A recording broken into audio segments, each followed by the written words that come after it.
Okay, friends, today we're going to work our muscles. Remember how we talked about yesterday about how your brain is a muscle?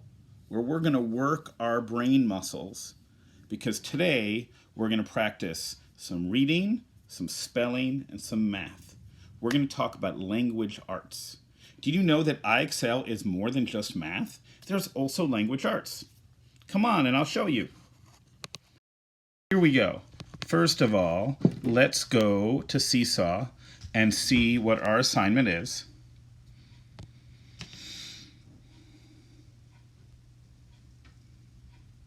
So you're going to choose your language arts assignment, and you can choose something from second grade, or you can choose something from third grade. Since you're a third grader, you might be working on skills from first grade or second grade or third grade. There's all these skills to know. So these are all spelling skills, and these are reading skills about books, and I'm going to show you which is which. You have a choice of which you're going to do. And when you're done with that, well, I want you to do more multiplications in third grade math. So let me show you some of your choices. And when we're all done, you're going to post not one, but two mastery certificates. One's for language arts and one for math. I want you to do both today. Can you do more than that? Sure. I mean, IXL is great. There's so many things to explore. Let me show you all the things. So first of all, if your password is not working, then you might need to sign out and log in with your correct password. And if you don't know what your correct password is, that is listed on this Seesaw assignment and you can look it up. By now, I hope all of you have logged in at least once. So let's start with some second grade skills. Second grade skills, we work a lot on decoding and figuring out words, and I would love it if everyone would try E1. So let's listen to the directions. Listen to each word, then sort the words by their vowel sounds. So let's see if we can do that. We've got short vowels. Short O, ah.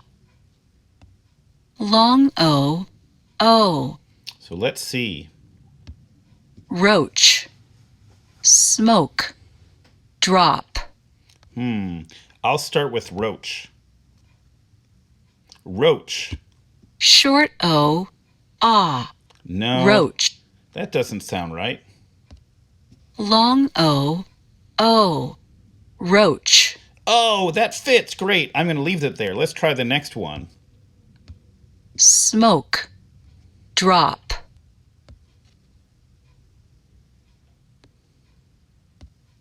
Long O, O. Roach, smoke. Okay, that sounds right to me. Last one. Short O, ah. Drop. Oh, ah, drop. That fits as well. Okay, I like my choices. If I don't, I could always move them, and I could try again. But if I'm ready, I can click submit. Looks like I got it right.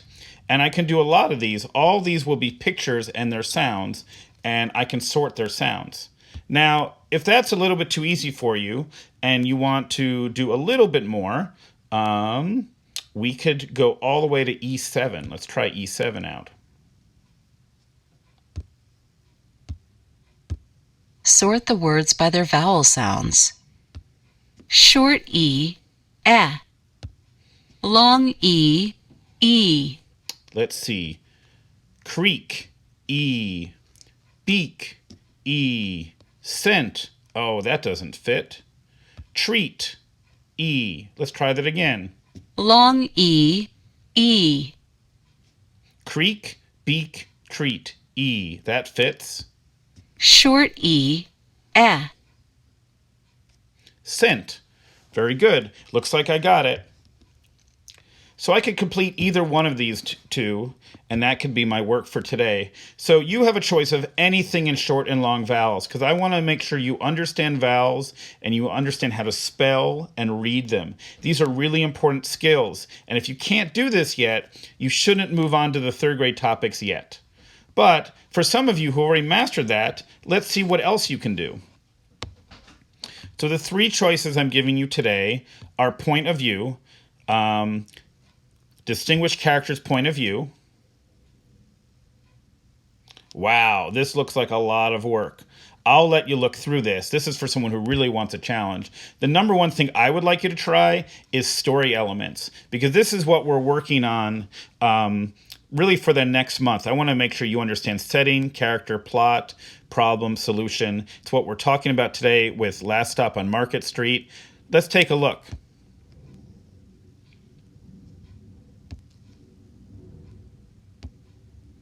Now I can read the story or I can listen. What starts with C? Jason, what are you bringing in for Spanish class tomorrow? Asked Akash. Akash's sister Dara caught up with them as they left the school. I have no idea, answered Jason. It's too hard to think of any. So I'm going to stop right there because I've already looked at the question and I think I understand. It's asking me, what is the story setting? What?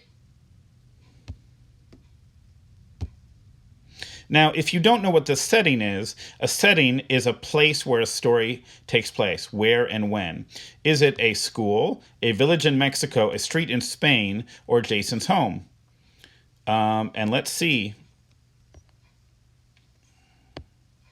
Well, the story definitely starts in a school.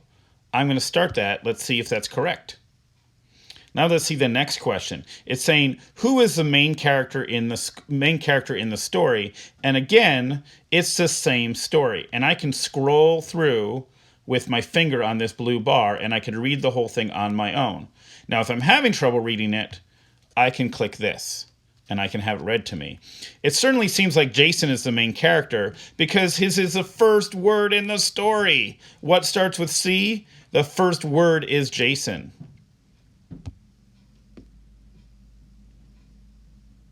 Now, it says, put the story's events in order. Now, there's no way I can do this unless I read the whole story, and I'm not going to do that for you right now, but what I do want you to see is this. You can drag these. So, we start with first and last. So I can drag this with my finger, and I can put it here, or here, or here, or here, and I can move them, and I can even switch them around.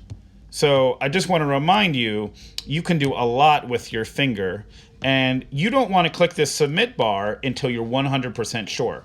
Now, if you do get it wrong, I want to remind you that it will show you the answer. It'll say the correct answer is, it'll give you some hints about how to do better, and it will tell you more. And the good news is then they'll give you an easier question. So the way that IXL works and why I love IXL and why it's a great teacher is IXL starts out easy and then it gets harder. And if you get something wrong, it will give you an easier question. And if you get it right, it will give you a harder question. So I'm going to click Got It. And now it's going to move on to the problem in the story. I hope you know that a problem is something that needs to be solved. A problem, a conflict. It's basically something that somebody wants, but they can't get it yet because something's in the way. So these are the main skills that we're working on in 3rd grade, and a lot of you worked on this in 2nd grade. So if you're not sure what else to do, identify story elements is a really great place for you to start your time. But just in case you weren't sure everything on IXL, if you're bored this weekend, you just need something to do. Did you know that there's also science questions? What? You could go up here and you could choose social studies. Now, social studies is geography, states, state capitals, historical figures. I mean, you could learn about people like Rosa Parks, Jackie Robinson, Cesar Chavez, Martin Luther King Jr., Neil Armstrong. Wow. There's stuff about government. There's even things about the Constitution and the Bill of Rights, American symbols. I mean, really, there's so many things you can do. And we will get into these other areas as we go in later in the school year, but there's no reason you can't start today. Because the number one thing, the number one message I want to leave you for 3rd grade, if you learn nothing else this year, is you can always do more. Your education is up to you. Yes, your parents, your grown-ups, and your teacher, we're going to tell you stuff to do, but your education is up to you. And the more you want to learn, the more you will learn. So if you want to do more on IXL, if you want to explore social studies and science, go ahead. You can even look at grades K through 4 for topics. Go ahead. Have some fun. Good luck.